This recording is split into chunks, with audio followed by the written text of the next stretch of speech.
During Christmas dinner, when I sat down at the table, my son took my chair and I fell to the floor. "This seat is for my father-in-law. Get out of here," he said indifferently, as if I were a stranger. Instead of festive warmth, I felt humiliation from my own flesh and blood. That night, I changed his life forever by planning my revenge. I had 57 missed calls. Before we continue, please subscribe to the channel and write in the comments what time it is where you are now. The turkey smell hit me first, rosemary and butter, the way I'd made it for 40 years. Laughter rolled in from the living room, glasses clinking. My legs ached from the morning shift at the warehouse, but I steadied myself and moved toward the last empty chair at the dining table. I reached for the back of it, my fingers brushing the wood, started to lower myself down. Logan yanked it away. The floor came up fast. My tailbone cracked against the hardwood, the impact shooting up my spine. Both palms scraped the floor as I tried to catch myself. For 3 seconds, nobody breathed. "That seat's for Albert. Get to the kitchen." Logan didn't look up from his phone. His voice carried the same tone he used for ordering takeout. I stayed on the floor, looking up at faces arranged around my table. The 2 grandchildren, 7 and 9, stared at their plates like they'd been nailed there. My daughter-in-law, Bernice, tilted her head, and a small laugh escaped her throat. Not loud. Deliberate. Nobody moved to help. I pressed my palms flat and pushed. My knees cracked. The room stayed quiet, except for someone's fork scraping china. I straightened slowly, feeling every one of my 64 years in my lower back. Looked at Logan, waiting for something. An apology. A joke to soften it. Anything. He scrolled through his phone. "The kitchen has a perfectly good stool, Alonzo." Bernice's voice had that bright edge she used when explaining things to children. "Don't be dramatic." I walked toward the hallway. Not the kitchen. My bedroom. Each step measured, my back straight. The hallway stretched out, my work boots by the door, mud still caked on the soles. My reading glasses on the side table where I'd left them this morning. Photos on the wall. Me and Margaret on our wedding day. Me holding infant Logan. The house behind us with its fresh paint. My house. Behind me, silverware clinked. Someone laughed. The conversation resumed like water flowing around a stone. I closed my bedroom door with both hands, controlling the motion. No slam. Just a quiet click. The darkness wrapped around me. I sat on the edge of the bed, still wearing my work jacket. Through the door came the muffled sounds of dinner, voices rising and falling, chairs scraping. The doorbell rang. Albert, arriving right on time for his reserved seat. More laughter. Someone turned on music. I didn't move. Just sat there as the images flickered through my head. Uninvited.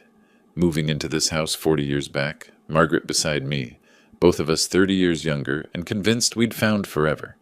Teaching Logan to ride a bike in that same driveway, running behind him with my hand on the seat until I let go, and he sailed forward on his own. The day 3 years ago when he'd stood in this same hallway, Bernice and the kids behind him, asking if they could stay, just for a few months, while they got back on their feet. 3 years. The house quieted around midnight. Footsteps on the stairs, bathroom doors closing, the creak of beds settling. I lay on top of my covers, still dressed, staring at the ceiling. But something had shifted. My chest didn't hurt the way I expected it to. My hands weren't shaking. I was thinking. When the first gray light seeped through the curtains, I sat up.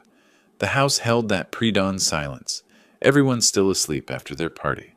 I walked to my closet and pulled out the metal lockbox from the top shelf. The combination clicked under my fingers. Margaret's birthday, same as always. Inside, the house deed, insurance papers, bank statements, the title to my truck. I carried everything to the bed and spread it out like cards in a hand of poker. The deed sat on top. Thick paper, official seals. My name in bold type. I picked it up, ran my thumb across the embossed letters. Alonzo Flores. Owner, not guest. The light strengthened in the window, turning from gray to pale gold. I stayed at the edge of my bed, the deed still in my hands, while the house began its morning sounds around me. Water running through pipes, a toilet flushing upstairs. The coffee maker I'd bought last year clicking on. Bernice must have set the timer. 2 hours passed before I stood. My lower back still ached from the fall. a deep throb that would probably last a week. I gathered the papers, returned them to the lockbox except for the deed. That one I slid into the drawer of my nightstand. The kitchen was empty when I walked in around 9.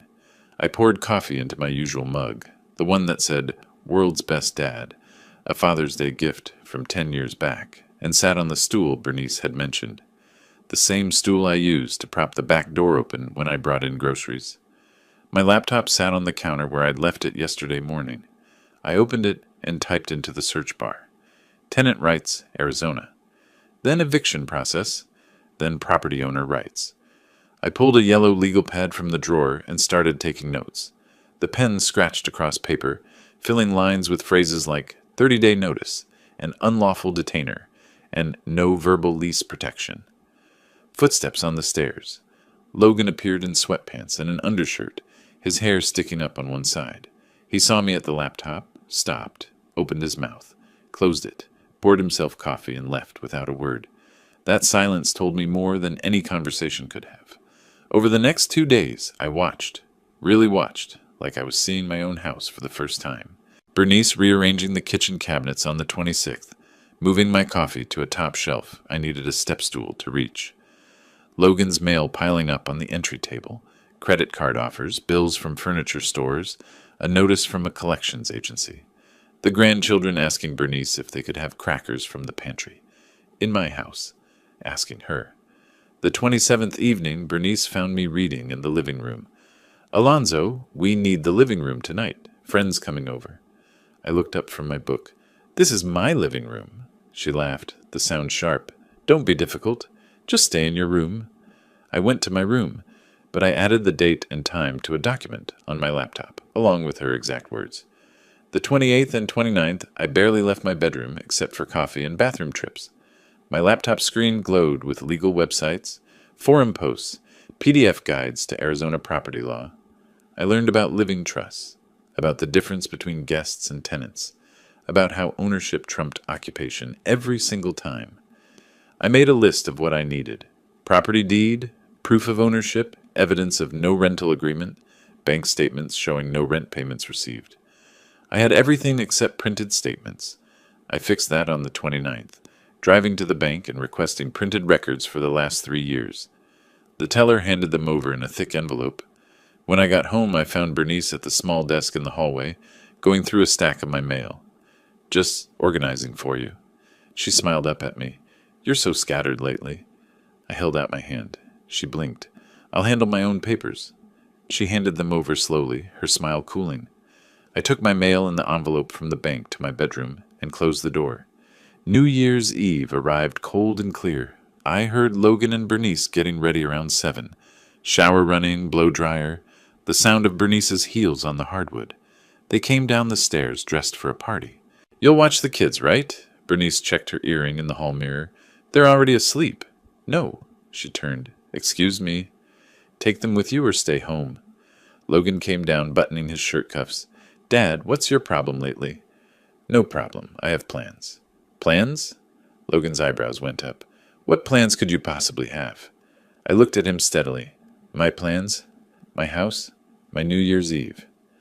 They argued for 5 minutes. I sat in my chair, the one I'd moved back from the garage, and said I'm not available 4 different times in 4 different ways. Finally, they went upstairs, woke the kids, and left. Bernice slammed the front door hard enough to rattle the windows. The house settled into silence around me. I went to my bedroom and pulled out the legal pad, wrote out a numbered list in careful block letters.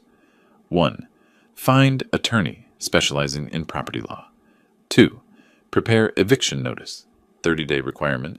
3. Document all evidence with dates. 4. Set up living trust to protect assets. 5. Timeline, eviction by spring. Outside, fireworks started popping at midnight. The neighborhood celebrated, voices calling out, car horns honking. I sat at my desk and wrote one final line. First appointment, attorney consultation, Monday, January 2nd. My reflection stared back at me from the dark window, backlit by my desk lamp. The fireworks outside threw colored light across my face. Red, blue, gold. I looked different, older maybe, or just done being pushed around. Monday morning, I'd make the first call. Monday morning arrived with pale winter light. I sat on the edge of my bed, door closed, laptop open to the website I'd bookmarked 3 days earlier. Thomas Bradley, Family and Property Law, professional headshot, credentials listed, office address downtown. My phone felt heavier than it should have. I dialed the number twice, hung up before it rang. Third time, I let it connect. 3 rings. 4. Bradley and Associates. How may I help you? I need to speak with Thomas Bradley about a property matter. What type of property matter, sir? Eviction. It's my house. Pause on the line. Keys clicking. And your name? Alonzo Flores. Let me check his availability. Hold music 30 seconds. Mr. Bradley has an opening Thursday, January 5th at 10 a.m. Does that work? Yes. May I have a contact number? I gave it. She repeated the appointment details. I saved it in my phone calendar under medical checkup, then sat staring at the screen. Footsteps in the hallway. Bernice's voice outside my door. Alonzo, you in there? I stayed silent. After a moment, she walked away. The next 3 days, I moved through the house like normal. Made coffee in the morning, watched the news in the living room, took my daily walk around the neighborhood. Logan barely looked at me. Bernice issued orders. Can you pick up dry cleaning? She asked Wednesday afternoon. Sure. I picked it up, came home. Hung Logan's shirts in his closet, but I was gathering what I needed. Wednesday evening, I drove to the public library, printed my bank statements at the self-service computer. 5 cents per page. 3 years of records showing 0 deposits from Logan, 0 rental income. I paid cash, folded the papers into my jacket. That night, I counted the money in my lockbox. $4,200. Pension payments and Social Security. Saved bit by bit. Enough for a retainer. Thursday morning, I told Bernice I had a doctor's appointment. She looked up from her phone. Whatever. Bring back milk. Downtown Phoenix felt different in January, colder than people expected, the morning air sharp. I found parking 3 blocks from the office building, fed the meter enough quarters for 2 hours. Bradley and Associates occupied the 3rd floor. Modest space. Glass door with the firm name stenciled in black. The waiting room had leather chairs worn smooth at the arms. Law journals stacked on a side table. One other client sat reading his phone. The receptionist smiled at me. Mr. Flores, Thomas will see you now. His office overlooked the street. Gray suit, blue tie, maybe early 50s, with the kind of handshake that felt practiced, but genuine. He offered coffee. I declined. You mentioned an eviction matter. I opened the folder I'd brought. Deed on top, bank statements underneath, the timeline I'd typed out listing dates and incidents, laid it all on his desk. My son and his wife, living rent-free for 3 years. I want them out. Bradley pulled the documents closer, reading. His expression stayed neutral. Any written agreement between you? No. Do they pay utilities? No, nothing. Have you asked them to leave? Not directly, not yet. He leaned back, fingers steepled. Then legally they're tenants at will. Arizona requires 30-day written notice. If they don't comply, you file unlawful detainer. Court hearing happens within 3 to 5 weeks. If you win, and you will based on this, the sheriff enforces removal. How long total? 60 to 90 days typically. He explained the process step by step, forms, filings, court procedures. Then he mentioned something else. You might also consider asset protection, living trust. You transfer the house to a revocable trust now, name a beneficiary.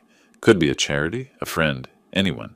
Cuts off their expectation of inheritance. I sat forward. How does that work? He walked me through it. Revocable meant I controlled everything, could change my mind, change beneficiaries, maintain ownership, but it sent a message, made my intentions clear.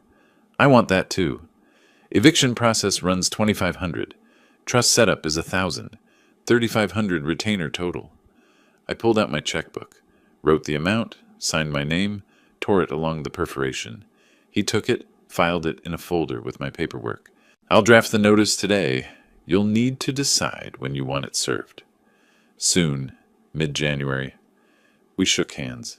I left with his business card in my pocket and a weight lifted from my chest. The grocery store was 2 blocks away. I bought milk, placed it in the passenger seat, Drove home maintaining the lie. Bernice met me in the kitchen. Took you long enough? What did the doctor say? Blood pressure's fine, same as always. You need to start exercising more. You're getting slow. She took the milk, put it in the refrigerator, walked away. Logan appeared from the living room. Dad, I need the garage this weekend. Moving some equipment from work. You'll need to park on the street. The whole garage? Yeah, just for a few weeks. Fine. Thanks. He left. I went to my room, closed the door, took the folder from my briefcase, added Bradley's card, buried it in the lockbox under old tax returns, looked at myself in the bathroom mirror. Same face, same gray hair. Nothing showed. The following days crawled and raced simultaneously. January 9th, Bradley emailed.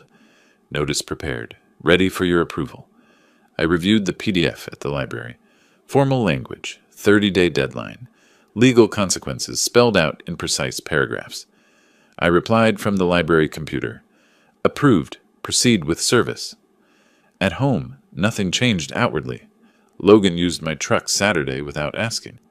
Bernice redecorated the living room, moved my favorite reading lamp to the basement. The grandchildren were told not to bother Grandpa because he was tired. I noted each thing, showed nothing. January 15th, evening. My phone buzzed with a text from Bradley.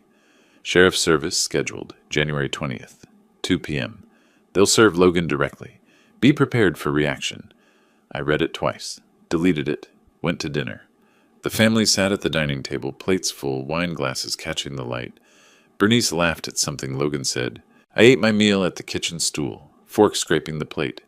I finished my meal in the kitchen. 5 more days of their laughter. I could wait. The next 4 days felt like standing on a train platform, watching the headlight grow brighter in the tunnel. January 16th, 17th, 18th, 19th. I went through the motions, made coffee, watched morning television, took walks. But I watched the clock more than I watched the screen. January 19th, 6 in the evening, my phone buzzed. Bradley's text. Sheriff confirmed. 2 p.m. tomorrow. I barely slept. Lay in bed listening to the house settle. The refrigerator humming. Someone using the bathroom around 3 a.m. Tomorrow the foundation would crack. Morning of the 20th, I made coffee early. Sat in the living room chair instead of retreating to my room. Logan came down first. Saw me there. You're up early. Couldn't sleep? He grunted, poured coffee, disappeared back upstairs. The clock on the wall ticked toward 2.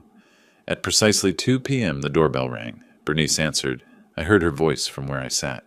Yes? Can I help you? I'm looking for Logan Flores. What's this about? Logan's footsteps on the stairs. I'm Logan Flores. I have legal documents for you. Sign here, please. Rustling paper, pen scratching, the door closing. Logan appeared in the hallway, white envelope in hand. He opened it standing there, pulled out the papers.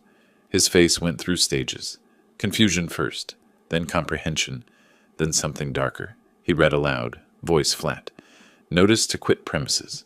You are hereby notified to vacate the premises located at... He stopped, looked up. His eyes found me in the living room. Dad, what is this? Exactly what it says. Notice to vacate. You have 30 days. Bernice snatched the papers from his hand, scanned them. This is from... Who's Thomas Bradley? Logan stared at me. The silence stretched thin. You're joking. This is a joke. No joke. I want you out of my house. His laugh came out sharp, disbelieving. It died fast. Your house? We live here. This is our home. It's my house. My name on the deed. You've never paid a cent. Bernice's voice went shrill. We're family. You can't evict family. I can. I am. Logan crossed the room in 3 strides, stood over my chair, papers crumpled in his fist. What's gotten into you? Is this about Christmas? You fell. Accidents happen. I stood, met him eye to eye. I didn't fall. You pulled the chair, and that was just the last time. The last in 3 years of you treating me like a servant in my own home. Bernice stepped between us. We treat you fine. We let you live here. The words hit wrong. I felt my jaw tighten. You let me? This is my house. This is insane, Logan said. You're being cruel. Vindictive. Where are we supposed to go? That's not my problem. You have 30 days. Bernice started crying. Not real tears. the manipulative kind she used on store clerks and bank tellers. How can you do this? To your own son? To your grandchildren? You should have thought about them before treating me like trash. Logan looked at the papers again, saw the attorney letterhead. His eyes narrowed. You hired a lawyer? How long have you been planning this? Long enough. Bernice grabbed her phone. I'm calling my father. He'll talk sense into you. Go ahead. She dialed, jabbed the speaker button. It rang twice. Bernice? What's wrong? Alonzo is evicting us. He served us papers. He's kicking us out onto the street. Slow down. What happened? Bernice's version came out in gasps. We've been nothing but good to him, and he just decided to throw us out. No warning. Nothing. Just a sheriff at the door. Albert's voice went quiet. Let me talk to Alonzo. She shoved the phone at me. Albert! What's going on, Alonzo? They've been living in my house for 3 years, rent-free, treating me like hired help. I want my house back. So I'm evicting them. Legal and proper. Long pause. I heard him breathing. Have they been paying rent? Not a dime. Helping with bills? Nothing. Another pause. Then it's your right. It's your house. Bernice grabbed the phone back. Dad, you're supposed to be on our side. I'm not on anyone's side. I'm on the side of what's right. You've been living there free for 3 years? That's generous enough. Maybe it's time you stood on your own. I can't believe this. I'm sorry, honey, but Alonzo owns that house. He has every right. The call ended. Bernice stared at her phone like it had betrayed her. That evening, Logan sat at the dining table with his laptop, typing search terms. Tenant rights, Arizona. Fighting eviction. Unlawful detainer defense. Made phone calls, his voice low and urgent. The next few days, he found an attorney. Marcus Webb, storefront office, $500 consultation. Webb reviewed the notice, nodded slowly. We can challenge this. File objections. Claim oral agreement for long-term residence. Can we win? We can delay. Maybe 6 months. But if he owns the house and you've paid nothing, eventually, yes, he can evict you. I'll take 6 months. Do whatever you can. At home, the Cold War settled in. Logan and Bernice stopped speaking to me. I stopped acknowledging them. We ate separate meals, occupied separate spaces. The house felt divided by invisible walls. January 31st, Logan filed his response with the court. Claimed oral agreement. Claimed financial hardship. Requested dismissal. I received the copy via Bradley's email that evening.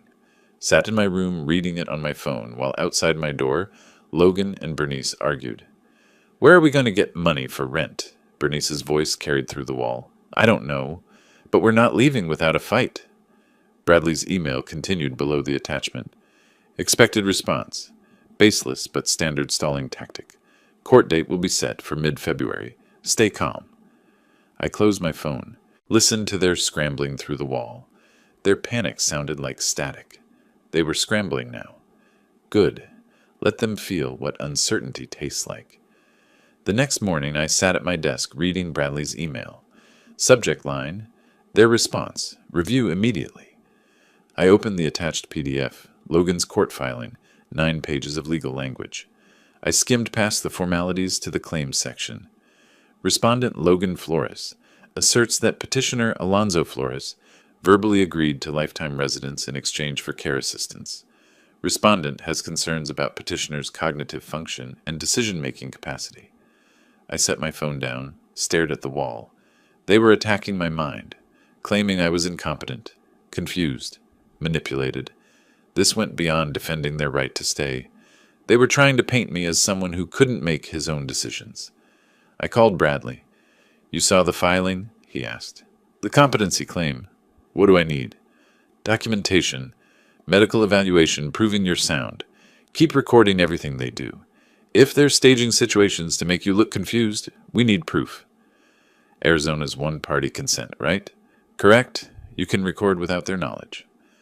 I drove to an electronics store that afternoon, bought a small digital voice recorder for $45, activated the voice memo app on my phone as backup. February 3rd, I noticed Bernice's new strategy. I was taking trash to the curb when she rushed out the front door. Our neighbor Margaret stood in her driveway 2 houses down, getting her mail. Alonzo! Wait, let me help you with that. Bernice's voice carried across the yards. You shouldn't be lifting heavy things. I've got it. You're so stubborn. I worry about you. She took the bag from my hands, carried it to the curb, gave Margaret a look that said, "What can you do with him?" Inside the house, 30 minutes later, she walked past me without a word. That evening I found my blood pressure medication sitting on the kitchen counter. I kept all pills in my bedroom lockbox. Someone had deliberately placed them there. I photographed the bottles, checked the timestamp, moved them back to my room. February 5th, the pills appeared on the dining room table. February 7th, the living room side table. Each time I documented the location before returning them. Bernice made sure people noticed. Loud conversations within earshot of neighbors. He keeps forgetting where he puts things. I'm so worried. To the mail carrier, he's been forgetful lately. We're keeping an eye on him. But I was keeping an eye on her. February 9th, I recorded her contradictions. In the house when she thought no one could hear. Stay out of the way, old man, and stop touching my things. In the front yard with Margaret nearby. Alonzo, have you taken your medication today? You know how important that is. The recorder captured everything. February 11th, I checked our phone account. Family plan meant I could see text message logs. Screenshots saved automatically to cloud storage. Bernice to Logan. Margaret definitely noticed the pills. I made sure to mention his confusion again. Logan to Bernice. Good. Keep it up. We need people thinking he's losing it. I forwarded everything to Bradley. February 15th, I sat in Dr. Patricia Chen's office. What brings you in today, Alonzo? I need a cognitive assessment. Full evaluation. She looked concerned. Are you experiencing memory problems? Confusion? No. I'm in a legal situation. My son is claiming I'm mentally incompetent. I need documentation proving otherwise. She nodded slowly. All right. Let's do a complete workup. The mini mental state examination took 20 minutes. Questions about dates, locations, memory recall, simple arithmetic. I scored 29 out of 30. Dr. Chen printed a letter on official letterhead.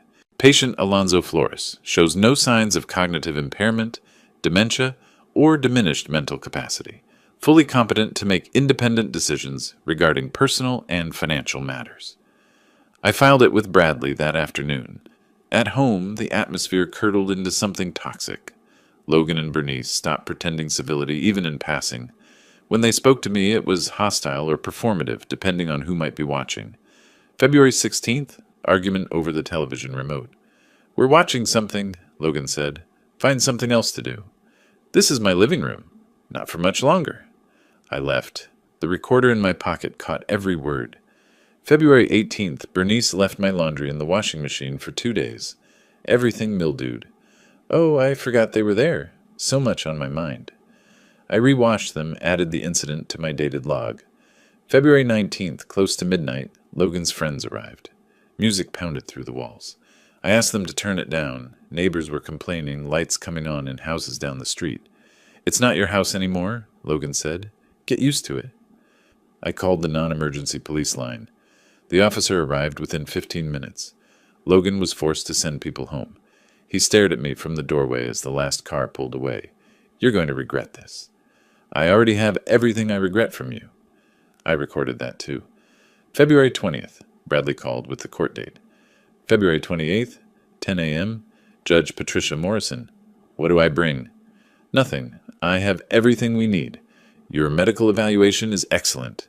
Their filing is weak, accusations without evidence, but they'll try to make you look bad in court. I'm ready. I hung up and looked at the calendar on my wall. 8 days. I spent the evening organizing folders. Voice recordings backed up to 3 locations. Photos printed and labeled. Timeline documented with dates and witnesses. Downstairs, Logan and Bernice were arguing about money. Their voices rose and fell, stress bleeding through the walls. 8 more days of their games. I had recordings, photos, medical proof. Let them try to call me incompetent. The evidence would speak louder than their lies. The final week passed in careful preparation. 2 more meetings with Bradley, reviewing evidence point by point. At home, Logan and Bernice dressed better, practiced looking like concerned family members. I watched without comment. February 27th, the night before court, I lay awake counting ceiling tiles. February 28th arrived cold and bright. I dressed in my navy suit, white shirt, dark tie. Left the house at 8:30 for a 10 o'clock hearing. Bradley met me in the courthouse hallway at 9:15, briefcase open on a bench. Judge Morrison runs a tight courtroom. No theatrics. Stick to facts if she asks you anything. Logan, Bernice, and Marcus Webb arrived at 9:30. Bernice wore a conservative dress, hair pulled back, minimal makeup. Logan kept adjusting his tie. Webb carried a folder that looked thin. They didn't look at me. The bailiff called our case at 9:50. Flores versus Flores, unlawful detainer. The courtroom had wood paneling, modern furniture, the Arizona state seal mounted behind the bench. Judge Patricia Morrison entered, late 50s, gray hair, reading glasses on a chain. She sat, opened the file, looked up. Eviction matter. I've reviewed the filings. Mr. Webb, your clients are contesting the eviction? Yes, Your Honor. Present your defense. Webb stood, papers rustling in his hands. Your Honor, my clients have resided in the property for 3 years, based on an oral agreement with Mr. Flores. He agreed they could stay long-term, essentially permanently, in exchange for helping with his care as he ages. Judge Morrison looked over her glasses. Do you have this agreement in writing? No, Your Honor. It was a family understanding, a verbal commitment. Any independent witnesses to this agreement? The parties themselves, Your Honor, and we have concerns about Mr. Flores's mental state. His decision to evict seems sudden and possibly influenced by confusion. Do you have medical evidence of cognitive impairment? Webb hesitated. We have circumstantial evidence. Neighbors have noticed forgetfulness. Pills left in unusual places. Confusion. Circumstantial observation isn't medical documentation. Does Mr. Flores have a diagnosis of dementia, Alzheimer's, or any cognitive disorder from a licensed physician? Not formally, Your Honor, but behaviors suggest. Behaviors observed by whom? Do you have expert medical testimony? No, Your Honor. Then your competency argument is speculative at best. Continue with your evidence of the oral agreement. Webb called Logan to the stand. The bailiff swore him in. Mr. Flores asked me to move in, Logan said. Said he wanted family close. Wanted us to stay permanently, help maintain the property. Bradley stood for cross-examination. Did you pay rent? No. It was a family arrangement. Utilities? No. He said not to worry about it. Any written documentation of this permanent arrangement? We're family. We don't need paperwork for everything. So in 3 years, you never paid anything? Never signed anything? Never contributed financially in any way? Logan's voice went defensive. We helped around the house. Can you provide specific examples with dates? Regular maintenance, yard work, general upkeep. Bradley placed bank statements on the evidence table. These show no payments from you to Mr. Flores, not $1 in 3 years, for anything. It was an understanding. Thank you. No further questions.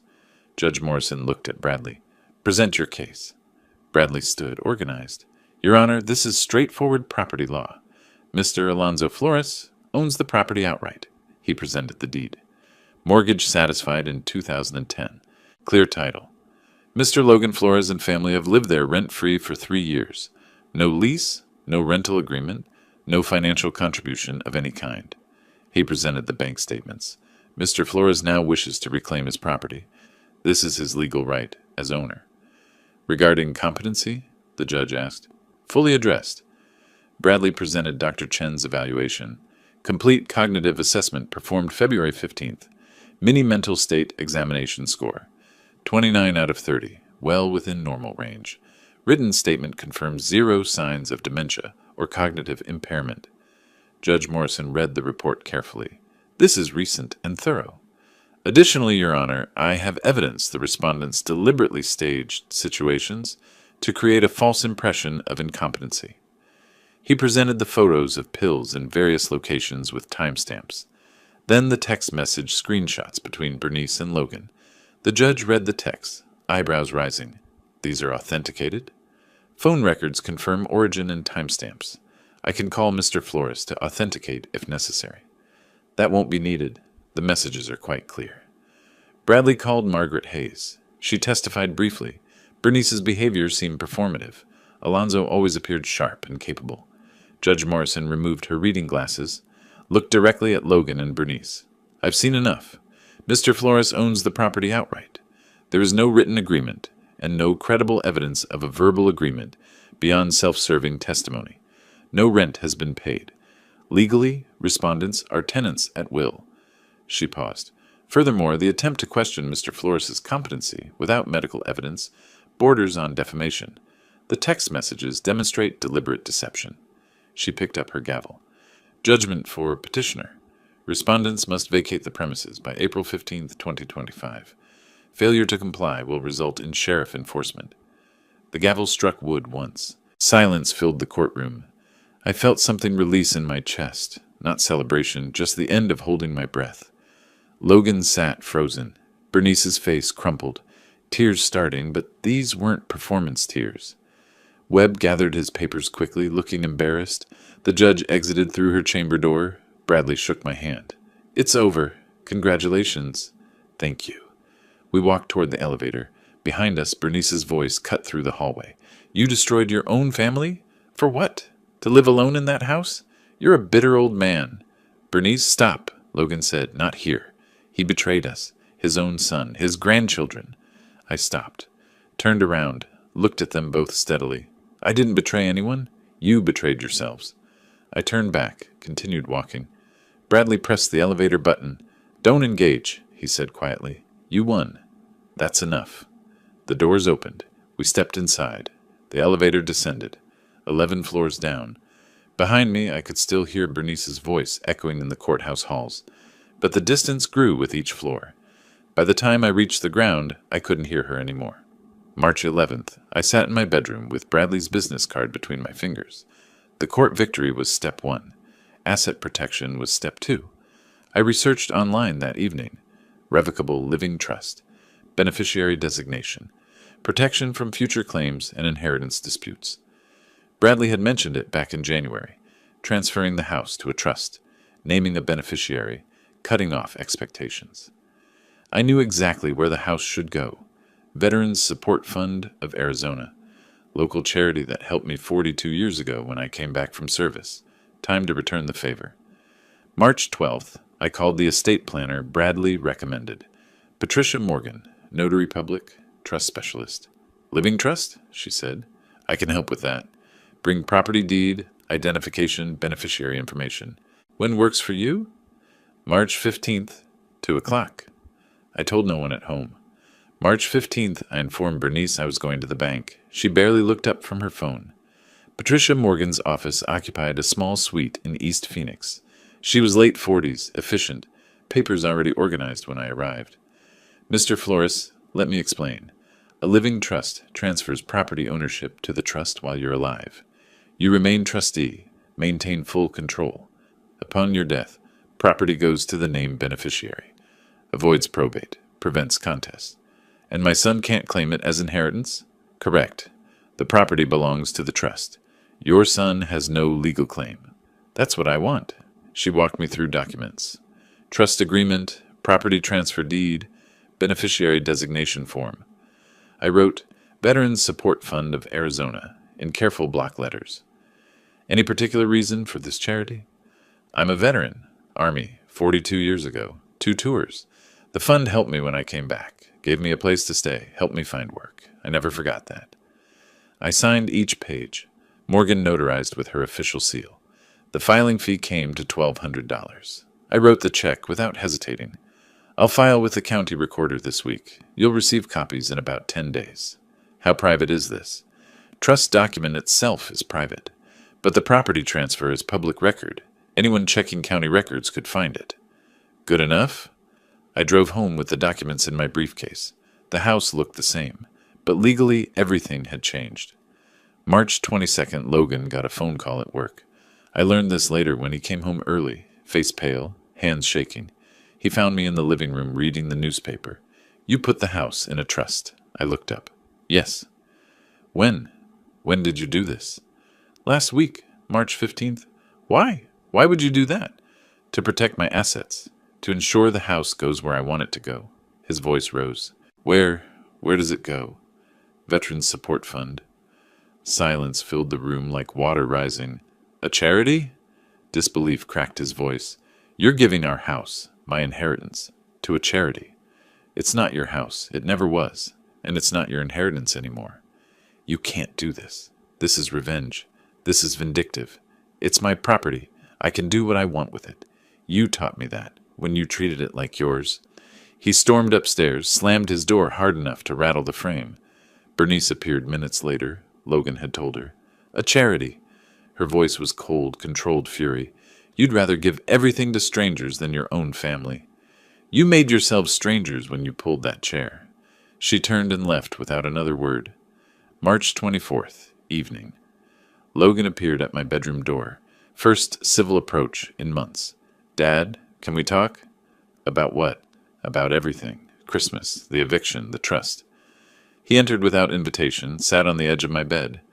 I was wrong. At Christmas. I shouldn't have done that. It was cruel. I'm sorry. I watched him carefully. You're sorry because I put the house in a trust. No. I'm sorry because I hurt you. Because I took you for granted. We both did. 3 years you took me for granted. And now, 2 months before you have to leave, you're sorry. I know how it looks, but I mean it. We can start over. I'll pay rent. Real rent. Market rate. We'll contribute to utilities, groceries, everything. You had 3 years to offer that. Desperation edged into his voice. The trust. Can you change it? Can you reverse it? It's revocable. I could change the beneficiary. Hope flashed across his face. Then, but I won't. The decision is made. Dad, please. Think about the grandkids. Your grandsons. You're cutting them off too. I'm not cutting them off. I'll see them when they're older. I'll explain. But the house? That's decided. Anger returned to his voice. This is really how you want it? Your son living in some apartment in a bad neighborhood because he can't afford anything else? I lived in worse. When I came back from service, shared apartment, 3 roommates, roaches in the kitchen, I survived. You will too. He stood. The realization settled over him that this was futile. You've changed. You're not the person I knew. No, I'm exactly who I've always been. You just never bothered to see it. March 28th, Bernice sent the boys to my room. They knocked tentatively. Grandpa? I opened the door. Hey guys, come in. The older one spoke first, words clearly coached. Grandpa? Mom says we have to move. To a small apartment. I won't have my own room anymore. The younger one's lip trembled. Can't we stay here? Please? I knelt to their level. Come here. Sit down. They sat on my bed, both looking at me with confused eyes. You're moving because your parents need their own place. That's normal. Lots of kids share rooms. You'll be okay. But Mom says you're making us leave, that you don't want us here. That's not true. I love you both. But this is grown-up stuff between me and your parents. Not about you. The younger one started crying. I hugged him. I know. Change is hard. But I'll still see you. I'll still be your grandpa. Bernice appeared in the doorway. Boys, come on. Leave Grandpa alone. She took them away. Mission failed. I sat on my bed after they left. For just a moment, my resolve wavered, but I knew this was Bernice's manipulation, not the children's genuine plea. March 31st. 2 weeks until eviction deadline. The house was the coldest it had been. No pretense anymore. Logan and Bernice spent evenings on their laptops searching for apartments they could afford. I heard them arguing about money, about neighborhoods. One evening I passed Logan's open bedroom door, saw him sitting on the bed, head in his hands. Bernice's voice. We'll survive. We always do. And maybe someday he'll regret this. Logan's response was quiet but clear. He won't. That's what I finally understand. He won't. 2 weeks. 14 days. The calendar hung on my wall like a countdown clock. Red circle around April 15th. In 14 days, my house would be mine again. Truly mine. For the first time in 3 years. April 1st arrived with boxes. Cardboard appeared in corners, stacked in hallways, filled with their belongings piece by piece. I overheard them that evening.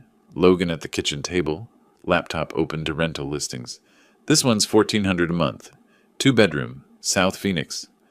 South Phoenix? Bernice's voice went sharp. That's a terrible area. What about this one in Tempe? $1,850. We can't afford that. Not with my salary and no savings. We wouldn't need savings if your father wasn't throwing us out. Let it go. We have 2 weeks. They signed a lease April 3rd. Small apartment complex I recognized. Budget housing, bars on windows, 900 square feet. The paperwork sat on the kitchen counter. I saw the address, said nothing. Consequences look different when they arrive. Between April 5th and 10th, the packing accelerated, but lines blurred. What was theirs versus what came with the house became a battlefield. April 8th, I noticed empty spaces. Kitchen, my good knife set missing. Living room, decorative lamp gone. Garage, power drill absent. I'd installed a simple lock on my bedroom door weeks earlier. Important documents stayed secured in my lockbox. April 9th evening, I found boxes in the garage with suspicious contents. Opened one, my 42-inch television from the living room. Another, end tables from the guest bedroom. Bernice appeared. Those are ours. We bought those. No, they were here when you moved in. They're mine.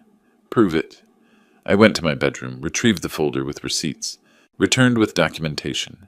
Television purchased 2019. End tables 2018. All before Logan moved in. She grabbed the boxes, frustrated. Fine. We'll leave your precious things. April 12th, Saturday morning. I ran errands, grocery store, bank. Returned home around 11. A rental truck sat in the driveway. 3 days early. Logan and 2 friends were loading furniture. My leather recliner, my coffee table, my bookshelf with my books still on it. Stop! Put those back. We need furniture, Logan said. The apartment's empty. That's my furniture. You're not taking it. His friend shifted uncomfortably. Man, maybe we should... It's fine. Keep loading. I pulled out my phone. Then I'm calling the police. Logan actually laughed. Go ahead. We live here. It's our stuff, too. I dialed. I need police at my address. People are stealing my property. Logan stopped laughing. 20 minutes later, 2 Phoenix PD officers arrived. The senior one, Rodriguez, assessed the situation quickly. What's happening here? My son and his family are being evicted. They're trying to take my furniture. I showed the eviction notice, court order, receipts for every piece they'd loaded. Do you have proof of ownership? Rodriguez asked Logan. They're furniture. We've been living here. We use them. Using isn't owning. You have receipts? No, but... Then they stay. Unload the truck. Logan's friends moved fast, clearly wanting no part of this. The officers supervised every item's return. After they left, the friends left immediately. Logan and Bernice stood in the driveway, just the 3 of us. Calling the police on your own son. Bernice's voice dripped venom. You really are heartless. You were stealing from me. What did you expect? April 13th and 14th crawled by. They packed only what they could prove was theirs. Clothes, personal items, things they'd brought 3 years ago.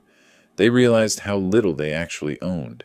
April 14th evening, Bernice brought a photo album to my room. Look at these. Logan's childhood, family vacations, holidays. We were happy once. I glanced at the photos. We were. You're destroying that, erasing it. For what? Pride? For respect, which you never gave me. The boys will grow up knowing their grandfather chose strangers over family. The boys will grow up knowing actions have consequences. Better lesson than entitlement. She left the album on my desk. I closed it, set it aside. April 15th arrived with dawn. I woke at 6, made coffee, sat at the kitchen table. Heard movement upstairs, them waking for the last time in my house. 8 a.m., the rental truck arrived. Legitimate reservation this time. Logan and Bernice loaded boxes methodically. 2 different friends helped. The others had refused to return. I watched from the living room window. Didn't help, didn't hinder, just observed. 9:30. Most boxes were loaded. Bernice brought the grandchildren downstairs. Bye, Grandpa. I knelt, hugged them both. Bye, guys. I'll see you soon. Promise. The younger one cried. I don't want to go. I know, but you'll be okay. You're tough kids. Bernice pulled them away quickly. 10 a.m., Logan did a final walkthrough. Returned to the living room where I stood. House keys. He pulled his keyring from his pocket, removed the house key, held it out. I took it. I hope you're happy. Alone in your big house. I hope you learned something from this. What? That family doesn't matter? Lesson learned. That respect matters. That you can't take without giving. That actions have consequences. He turned toward the door, paused. You'll regret this someday. No, I won't. He left. Bernice appeared in the doorway one final time. You destroyed your family for this house. I hope it keeps you warm at night. Goodbye, Bernice. She walked out. The truck started. I moved to the front window. Watched the U-Haul pull out of the driveway, Logan's car following behind. They drove down the street, turned the corner, disappeared. 10:15. The house fell completely silent. I stood at the window for several minutes, then walked through every room. Living room, empty spaces where their furniture had been, but my pieces remained. Kitchen, counter clear. 3 bedrooms, empty now. My bedroom, exactly as it was. I returned to the living room, sat in my recliner, the one they'd tried to take. The house was quiet. Not empty, peaceful. The house settled into silence. Not the hostile silence of the past months, but the quiet of peace. My chair, my coffee, my sunlight. I sat there for an hour, doing nothing but existing in my own space. It felt like breathing after being underwater for 3 years. 2 o'clock that afternoon, my phone rang. I sat in the living room, still in the same chair where I'd spent the morning hour. The screen lit up. Logan, mobile. I looked at it, let it ring. 6 times. Voicemail. I didn't listen to the message. 3 o'clock, another call. 4:30, another. 6:15, another. Each time I glanced at the screen, set the phone back down. By evening, I had 8 missed calls. All Logan.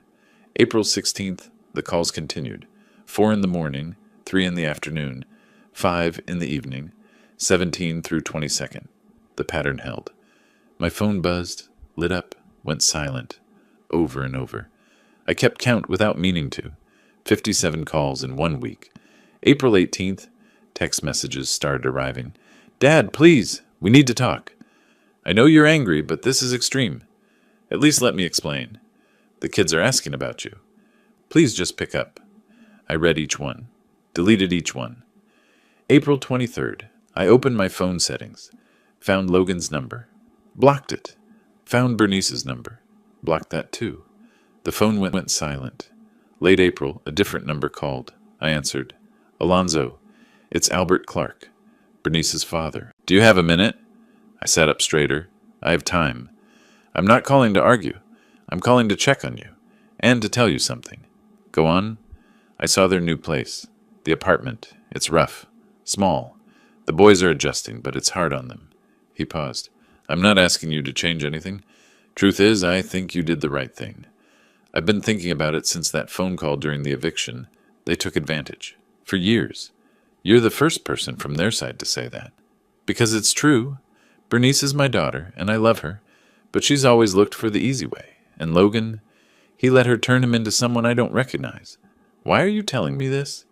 Because you deserve better, and because I think you should know. They're struggling. Really struggling. He described it. Bernice looking for work, no job in 10 years, limited skills.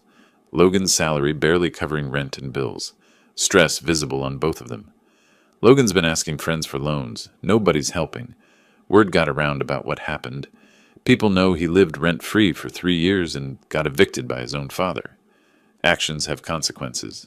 They do. Another pause. Anyway, I wanted you to know. I don't think you were wrong. If you want updates occasionally, I can keep you informed. If not, I understand.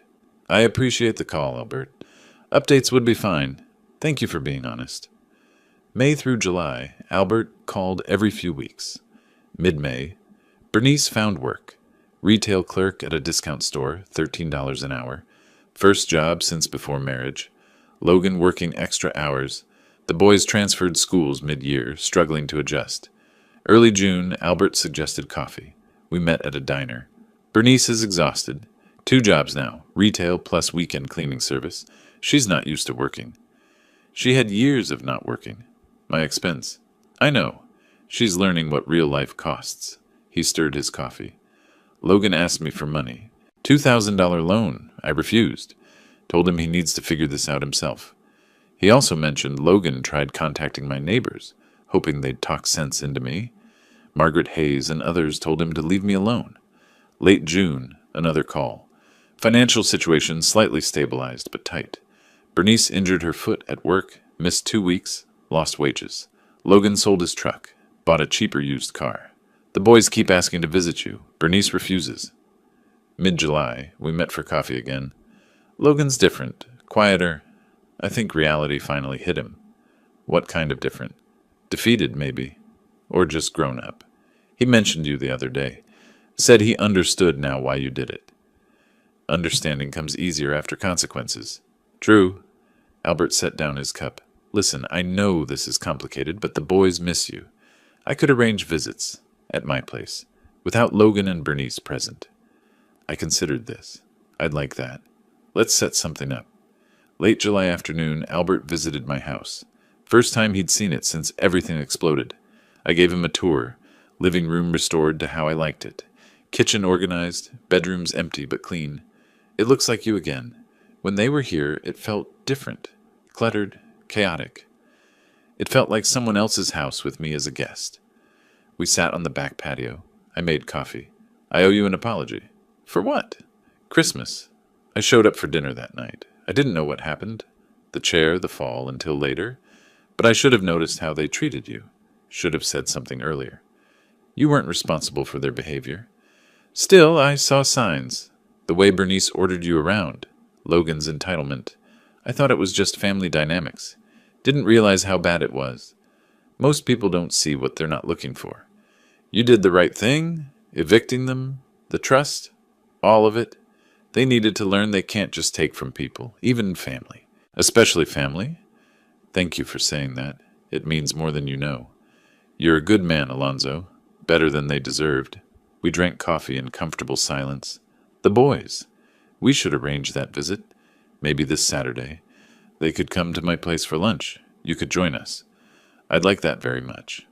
First grandchildren visit happened that Saturday, at Albert's house. The boys cautious at first, then warming up. Mom said you were mad at us, the older one said. Never at you. Never. I love you both. We spent the afternoon together. Cards, talking, ice cream. Arrangements set for monthly visits. Late July, life developed its rhythm. Phone silent of Logan's calls. House peaceful, organized, mine. Morning coffee on the patio. Afternoon projects. Evening reading. I repainted a guest bedroom. Fixed the fence gate. Replanted the garden. One weekend I hosted a small barbecue. 3 retired colleagues from the auto shop where I'd worked 20 years. You seem lighter, one said. Happier. I feel like myself again.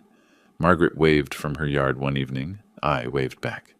July faded into August heat. The phone stayed quiet. No more calls from Logan. No more desperate messages. Just silence. And in that silence I found something I hadn't felt in 3 years. Contentment. The house was mine. The days were mine. My life, finally, was mine again. Early August, I painted the front porch railings. They'd needed it for years. White paint, fresh and clean, the brush moving in steady strokes while the morning sun climbed higher. The neighborhood woke up around me. Cars backing out of driveways, coffee smells drifting from open windows. Normal sounds, peaceful sounds. I fixed the squeaky fence gate that afternoon. Small satisfaction in the repair, in the silence when I swung it open and closed. Another day, I reorganized the garage. Found items Logan left behind, an old basketball, some tools. I didn't call him, donated them to Goodwill instead. My social calendar filled. Coffee with Albert every other week, lunch with retired colleagues. Margaret invited me to a neighborhood potluck. I went. Brought potato salad. Mr. Patterson, 70-something, caught me at the dessert table. Good to see you smiling again, Alonzo. Been a while. I realized he was right. I was smiling more. Mid-August, Albert called about the boys. They've been asking to see your house. Would you be comfortable with that? I'd bring them, stay the whole time. Logan and Bernice won't know. I'd like that. Tell them to bring swim trunks. I'll set up the sprinkler. Saturday afternoon, Albert brought them. They hesitated at first, looking around. It looks different, the older boy said. Empty. It's not empty. It's just simpler now. Where's our stuff? Our room? Albert knelt to their level. You have your room at the apartment, remember? This is Grandpa's house. I deflected quickly. Come on, let's go outside. I've got the sprinkler set up. The backyard filled with laughter. They ran through the water, soaking wet, shouting.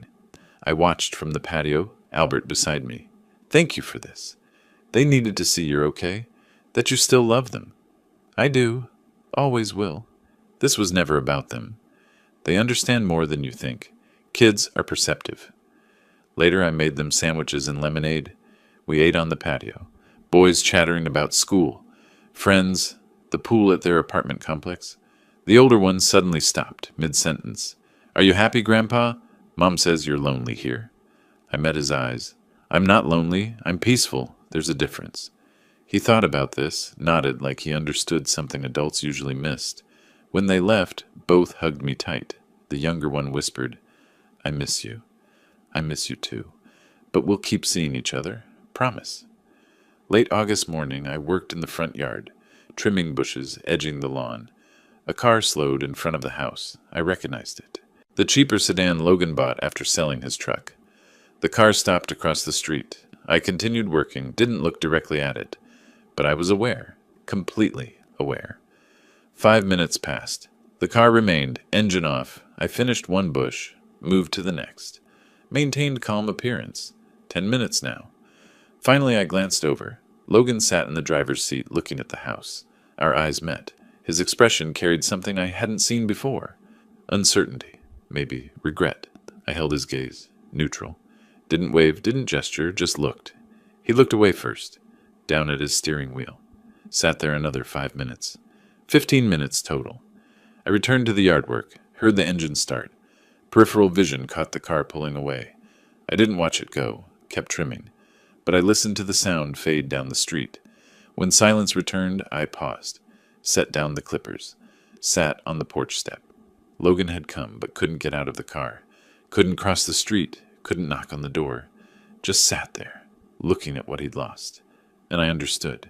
The revenge wasn't in his suffering. It was in his comprehension. He finally understood consequence. Understood what he threw away. That gulf between us, he created it. And now he knew it couldn't be crossed. Later that day, I sat on the back patio, reflecting. No anger, no satisfaction, no triumph. Just quiet acknowledgement that the message had been received. I didn't need his apology, didn't need his acknowledgement. I already had what mattered. Evening of August 30th, I sat on the front porch. Temperature cooling as the sun lowered. Sky painted orange and pink over the Phoenix horizon. I rocked in my father's old chair, the one I'd brought from storage. Glass of lemonade sweating in my hand. The street stayed quiet. Neighbor kids riding bikes. A couple walking their dog. Margaret waved from her porch. I waved back. The house behind me glowed warm in the windows. Sprinkler running in the backyard. Tick, tick, tick against the grass. This house, bought 40 years ago, raised my family here, lost Margaret here, nearly lost myself here, but now reclaimed, not just legally, spiritually. It felt like home again. Christmas dinner felt distant now, like a different lifetime. The fall, the humiliation, the Cold War, the eviction, necessary steps, not pleasant, but right. Logan's 57 calls. This morning's car across the street. Final punctuation marks. I wasn't waiting for anything anymore. Not for Logan to apologize. Not for Bernice to understand. Not for vindication. I already had it. In this quiet house. These peaceful evenings. This freedom to live as I chose. The sunset deepened. Sky darkening to purple. Stars beginning to appear. I sipped lemonade. Rocked gently. A dog barked somewhere. Kids laughed down the street. Normal sounds. Peaceful sounds. For the first time in 3 years, I wasn't angry, wasn't planning, wasn't fighting. Just existing. Just being. Just home. The sun set behind my house, painting the sky in colors that felt earned.